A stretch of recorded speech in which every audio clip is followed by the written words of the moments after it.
Friends ఇది 80 feet road అండి. ఇది 80 ఫీట్ ఆనుకొని మనకు ల్యాండ్ కన్వర్షన్ అయిందన్నమాట. ఈ ల్యాండ్ మీకు కనిపిస్తుంది కదా, మొత్తం 5.5 గుంటలు అన్నమాట.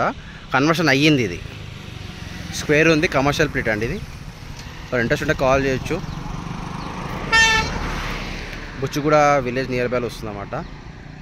ఈ ఫెన్సింగ్ కనిపిస్తుంది కదా మొత్తము, ఆ ఫెన్సింగ్ అంతా ప్లాట్ అన్నమాట. అది మొత్తం బెట్ స్క్వేర్ జబర్దస్త్ ఉంది. ఇది అయితే రన్నింగ్ రోడ్ అన్నమాట. ఇది ఇంట్రెస్ట్ ఉంటే కాల్ చేయొచ్చండి. ఇది మనకు బుచ్చుగూడ విలేజ్ వస్తుంది, ప్లస్ మోర్ నార్త్ ఫేసింగ్ వస్తుంది అన్నమాట. మన కమర్షియల్గా మన కావాలనుకుంటే పర్ఫెక్ట్ అని చెప్పొచ్చు. ఇక్కడ నుంచి మనకు హైవే నుంచి టౌన్ నుంచి ఎగ్జాక్ట్ ఒక 4 కిలోమీటర్స్ వస్తే ఇక్కడ మన లొకేషన్. ఓకేనా friends, thank you, have a good day అండి. జబర్దస్త్ ఉంది బిట్ అయితే, north facing bit, square bit. ఓకేనా, మంచిగా ఎవరైనా ఉంటే ఇట్లా ఎవరైనా కమర్షియల్గా చూస్తున్నారని కూడా మాత్రం పర్ఫెక్ట్ అని చెప్పొచ్చు అండి. ఇది thank you very much, have a good day.